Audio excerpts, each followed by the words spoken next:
I call without your name. I breathe without you now. The breathing's all the same. I call without your breath. Without your ways I fall to sleep. And the lake lies heavy in its waters.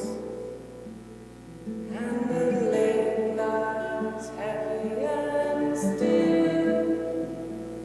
While my mind was fishing for answers, all my feet walk heavier than you. All my feet walk heavier than you. And I'll never, ever, ever, ever see you again. And I'll never, ever, ever miss you. But I'll never, ever, ever, ever mess you up. And never, ever leave you. And I'll never know your face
when it's over. And I'll never save you, baby, from the cold. No, I'll never see your face when it's over. And I'll never save you from the cold.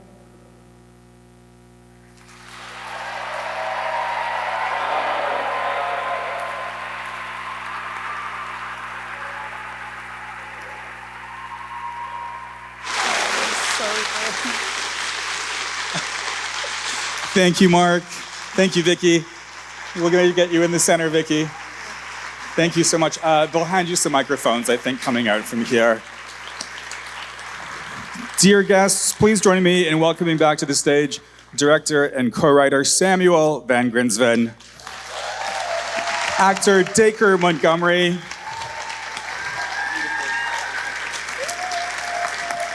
producers Vicky Pope, Sam Jennings, and Christina Satan, production designers Cherie Phillips, and composer Hannon Townsend.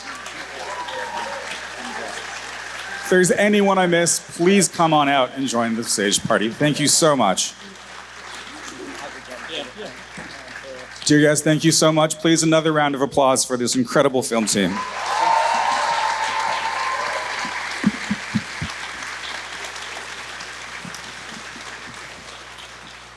We will have time for your wonderfully succinct and film-specific questions in a few minutes, but we just have some questions initially for the film crew now. Samuel, congratulations. Let's start with you. I'm always curious to know the film's origin story. So if you can speak about that, please, working with Jory and Ast on the script, but also if you can weave into Why the Jack and Jill reference? Yeah, so it all started with an image that I had in my head during post for my first film, which was a coffin in the center of a very cold room, two people on either side, both of them equally mourning and each of them knowing nothing about each other. And from that, I couldn't stop thinking about the nursery rhyme, and it took me a while to figure out why, and why I wanted to name them Jack and Jill, and why that felt right for the characters. And eventually it all clicked that a nursery rhyme is something that is passed from mother to son. It's a maternal sort of shared tradition, and a lot of what I wanted to explore in this film was things that were being passed from generation to generation, be that generational trauma or cycles of abuse. They were being passed down through the family, and that's sort of where it all clicked together and went up the hill. I think one of the things I loved so much and that really resonated, Samuel, was just how delicately you handled that intergenerational trauma and loss. Can again you share, again with the writer, Jory, and also as a director, how you really conveyed that sense of care, I think, for your crew and cast and the story itself? Yeah, I think honestly a lot of that is always just inspired by that first few moments of seeing the cast take on the material. And I think the two of them from before day one in rehearsal, really, it was very fragile constantly. And every time a piece of dialogue came out or, as we blocked out a scene, it felt like everyone was walking on ice. And you probably noticed in the film, there's very sparing. The dialogue can be quite spare and it's quite coarse and specific and really hits a full stop. And there was a creeping kind of sense to it that everything we were doing was at all times very fragile and could fall apart at any moment. And that just came directly from these two. And these two people, Vicky and Dacre, I'm really curious to hear both of you speak about how you created a shared character. I mean, Elizabeth in herself is really this own entity, and it almost has its own physicality that you really embody both. Dacre? The lovely thing was we discovered on day one, Vicky and I, that, a lot of things, I'm sorry, I feel so emotional. I just literally, we basically discovered on day one that we both separately work with scents, with perfumes and colognes for characters. And I had brought a cologne for Jack, and Vicky had brought a perfume for Jill, and she actually brought one for Elizabeth. And obviously what you're seeing is audio visual, but for us it's tactile, it's sensory in a different way on set. And the smell, the scent of Elizabeth became our guiding light to meet as two actors playing a third character together. And it's incredibly overwhelming, the smell. You can smell her coming down, whether she's me or she's Jill Elizabeth. You can smell her coming down the hall or smell her on you, and it's incredibly intoxicating. And I think that was the most powerful vessel to transport us to that place. That's beautiful. So I'm a bit of a crybaby, everyone, and that was really such a wonderful process. And Vicky, you mentioned in terms of writing songs for your characters, not just for this film, but for other ones. How did Elizabeth factor into this process? I mean, was it also Jill or Elizabeth in terms of crafting a song for the character? Oh no, this is just only Jill. Before the film, I experienced a loss of a close person, and so I knew that it would affect me in a way, and which is why making the song was also part of letting go of that thing. So that the song you heard is really Jill, and there's another one, Elizabeth, which, interesting enough, is a more fun song because she's fine. She's where she wanted to be. She's happy to be dead. I don't know. It made me. I thought it was fun to think of it like that. And I don't know, I find it difficult to talk about this film more than others because it's such a shared performance. It feels like I can't tell you in what way we were even working together because it was such a a thing that it just happened to us, and the rest is actor's secret. That's our job. We did it. We won't tell you how. And done so beautifully. You know, so much of the performances, the story was really enhanced by the incredible score by Hannon Townsend and the production design by Cherie Phillips. Hannon, let's talk about the score itself. I mean, it was very haunting. It was very present. And I can't remember a score in a very long time that was just so infused into the story and the characters' performances, the actors' performances.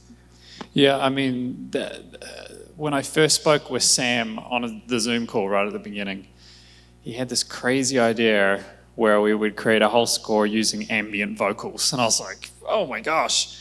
But I love a challenge. And so as we started working on it, we started pulling out all these just interesting vocal sounds. And as you probably heard, there's that whole sequence with those breath elements that sort of wrap around you in the theater.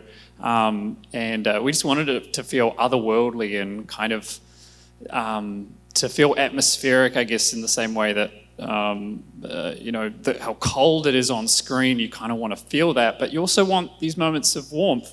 So we actually used the Jack and Jill theme. It's kind of hard to recognize, but if you listen back to it, it's in there. Just really, just with the wonderful acting and everything, it just made my job really easy. And I just had a lot of fun. I was just like playing with sounds until the wee hours of the night, So really, really fun project to work on. That's great. And Cherie, a similar question in regards to the art direction. Yeah, sure. So I think that I got a little brief of no color in this film. So I tried to make something out of texture. So making Jill a weaver was like one of the biggest things that we decided on. So we made it like a natural kind of fiber. But that house is incredible, and New Zealand, oh my God, it's breathtaking. So that lake is really in front of that house. There's no VFX there. That is real. It's incredible. And I also we had such a close connection with Tyson Pearson, which is the DOP. It is the three of us really making that style all together. And I'm so proud of it. Tyson's amazing. He's also the DOP for Thou Shalt Not Steal, which is in the festival. A wonderful Indigenous DOP from Australia. Congratulations to the producers and the entire film team. Can one of you tell us about that incredible ice and water scene? I'm sure that was a difficult process to shoot. Okay, really? So the lake was there, but there was no ice. All the ice is created. The art department created an ice surface. The actors had a little strip of essentially perspex to act all those sequences on.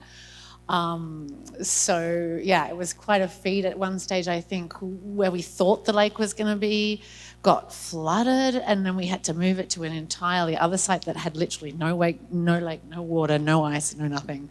We had to create it, and of course they had to perform it.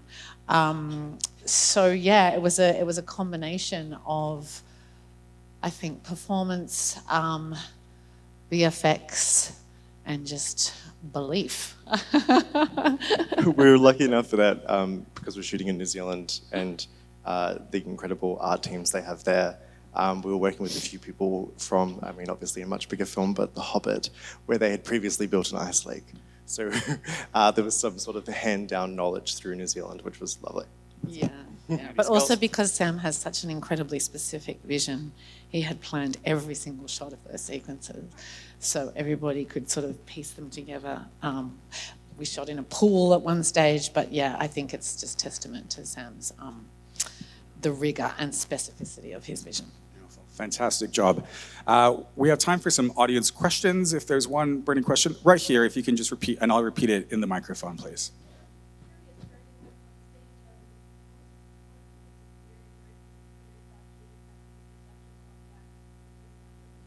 The question was, for anyone on stage who would like to speak to this, how did the experience of shooting this film, and I'll add watching the film, impact your perception of death and the afterlife? Me personally, there were a few moments on set that were eerily spiritual, and there were moments when all of the sound gear would be glitching when one of the characters were being possessed. I don't know if that means anything, and we're probably just really tired, but no, there were real moments. And I don't know, there's that strange like alchemy on set where something happens between you and the cast, you and the team, that it does feel special and fleeting and otherworldly, and we look back on it and I don't know, it changes you in a way. It's sort of difficult times in other parts of the production, you sort of lean on those moments. So I don't know, maybe you find a faith in community, if that's a spiritualism. We have time for one more question. Hello here, just right here in the white shirt.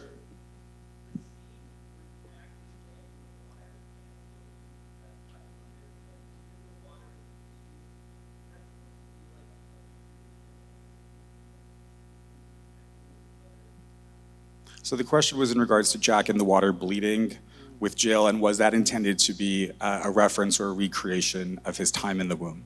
Do you mean the scene at the end? No, the bathtub. Oh, in the bathtub, sorry. Thank you. Yes, nailed it. Well done. Gold star for a guy in the white shirt. We do have to wrap it up, but Went Up the Hill has 3 more public screenings, including tomorrow at 1 p.m. Please spread the word. Please also remember to vote at tiff.net/vote. Thank you so much for coming tonight, and please another round of applause for this incredible film team. Thank you for coming.